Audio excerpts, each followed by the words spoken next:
Hey guys, how's it going? Ches back again with episode number 69 of the Chelsea career mode here on Xbox One.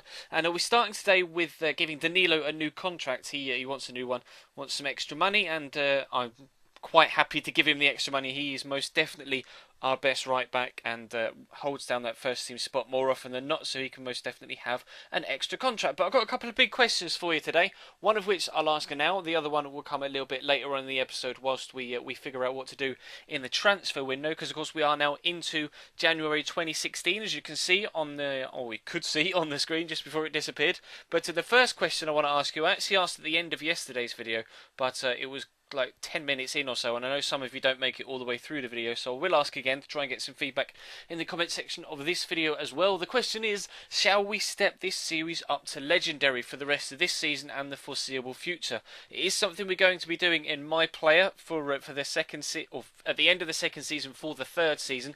There was an episode of that went up last night where it was actually the final episode in the second season yesterday, so if you missed that, then definitely feel free to check it out. If you missed yesterday's episode in this series, by the way, where I did mention the legendary thing before, then there is a link to it as an annotation in the bottom left hand side of your picture. But we're not having the best, or not having the easiest of rides. It's not by any means, I'm not breezing past opponents this year. I'm still having to work particularly hard for the results that I'm getting, but we are getting a lot of very, very good results. So I thought I might put it to you guys. Shall we step it up to Legendary? We'll have to wait and see what the response is to that. If you guys do decide that you'd like me to step it up to Legendary, then that is something that will happen during next week once we get back to the career mode. After, of course, the weekend break, we have My Player on a Saturday and Sunday, and the World Cup RTG. If you don't know what I upload and when I upload it, by the way, there is a schedule in the description to let you know exactly what to expect from me and when to expect it in your sub boxes. But this episode so far has just been an advert, hasn't it, for the rest of my content. But anyway, yeah, the question is, do you want this stepped up to Legendary? Let me know in the comment section down below. As you can see on screen, we've just taken a 2-0 lead at home against West Brom with a great strike from Arturo Vidal. Goalkeeper couldn't see anything. 5 or 6 players in front of him, one of which was on the floor injured. Another one threw himself across the goalkeeper's sight line at the ball that was flying through the air. Had to delay his dive. Unfortunately, Boaz Myhill couldn't get across the ball, and we took a 2-0 lead. And we're actually, literally, straight after kickoff from that second goal, going to make it 3. Lewis Muriel with a great strike. That particular style of shots where you cut the ball back across goal and your player falls flat on his face tends to go in more often than not. It's something that I'm not necessarily sure whether it's OP, so to speak, but it's definitely something that happens quite a lot. But we're pushing into the last few minutes now. Is it Said Berahino? I'm not too sure what his first name is, but Berahino is pushing me down the right hand side. I wasn't sure whether to attack the ball and potentially risk missing the tackle because they had a man free in the running, parallel with the ball. So I tried to just kind of jockey and force him wide, and that was exactly what we were able to do. He missed the chance. We took all 3 points. So we're back to a little bit of transfer action now. The main question will come towards the end of the episode, though.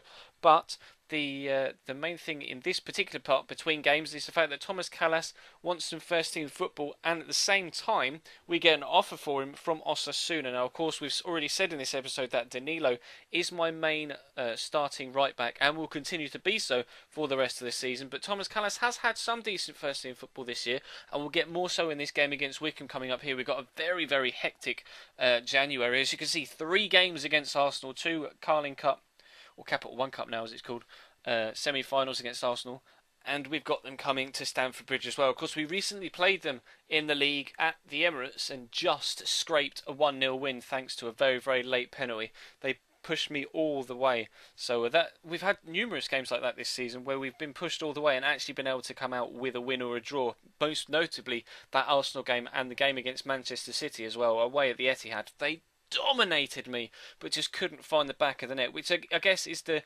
difference in the minute between the world class and the legendary. Perhaps if we'd been on legendary, they may have been able to find a way through. But regardless of any of that, we're back to cup action. We've got the FA Cup today. We're into January, so it's the 3rd round of the cup. We're playing Wickham. They've done very well to get themselves through to the 3rd round of the FA Cup, because of course League 1 and League 2 sides start the cup in the 1st round, and we join in the 3rd along with the Championship sides.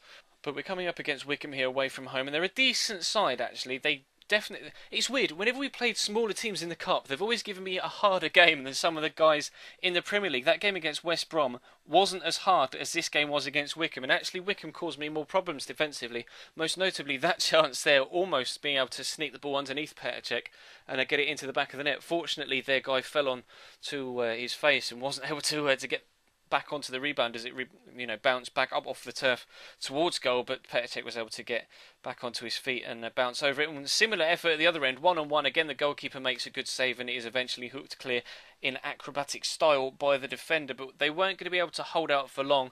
The kind of way these games sort of tend to go in real life is that they're quite close affairs, and then just that little bit of class will show through from the bigger team, and that's exactly what showed through there with that strike from Marco van Ginkel. That is a full 30 yards out from goal. He's rumoured to be leaving the club. He's unsettled at the club, and we may be seeing some offers for him in this transfer window. I haven't had any as of yet, but we'll have to wait and see what happens towards the end of the episode. But great strike there from Marco van Ginkel to give us a 1-0 lead as we headed in at half time. And actually coming towards the hour mark now in the second half, Wycombe are going to find themselves on the offensive again. That ball absolutely threw me. I wasn't expecting it to go all the way through to the second man, and Cowan Hall draws another good save out of Petr Cech, and we live to fight another day. But they're going to be a little bit loose with possession here.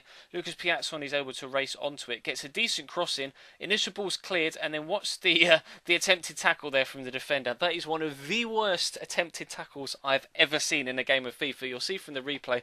I know Adidas have been doing all of these the promotion for the World Cup and stuff. They say all in or nothing. That guy went all in with some sort of weird karate chop kick, and unfortunately he came away with nothing, or at least we came away with a penalty. Wycombe are going to get nothing. I'm not too sure whether he got booked for it though. I can't remember, but we are going to have actually, I think I gave it to Luka Modric because he's got 80 penalty ratings. He and Alexander Pato are the two players with the best penalty ratings in the particular side that we're playing in this game against Wycombe. But Luka steps up, smashes it into the back of the net, and that is going to give us a 2-0 win. So we're through to the fourth round of the FA Cup. We've got the Capital One Cup semi-finals coming up, and we're in the round of 16 of the Champions League as well, up against Borussia Dortmund no less. That will be coming in next week, I think, by the time we reach February. But of course, during the transfer window, we only show 2 games because of all the extra transfer business. The first offer is £16.5 million from Milan for Alexander Pato, which I turned down. The next offer is where your decision comes in.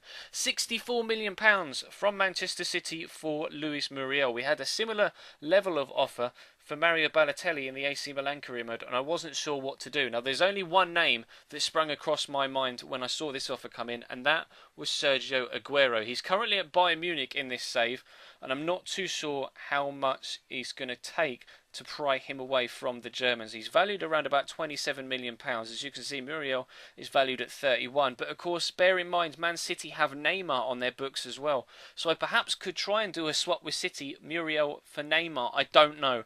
But if we accept the bid as is, we'll have a transfer budget of 91. I can either accept it, I can reject it and try and put in a trade offer for Luis Muriel for Neymar. I can reject it outright, or we can put a counter offer in for around about £75 million, see if we can get a little bit more money out of them to make sure that we can definitely get either Neymar, maybe even pry Benzema away from Arsenal, or go all out for Sergio Aguero at Bayern Munich. The decision is yours. I won't record any more of this series until I definitely know what to do with both that situation and the legendary situation. It's all in your hands. But as we stand, we're top of the league by 7 points away from Arsenal, currently unbeaten, and we're actually 7 points away from Liverpool as well. It's very, very close in those Champions League spots. Spurs on 44, City on 45, United 46, and Liverpool and Arsenal 48.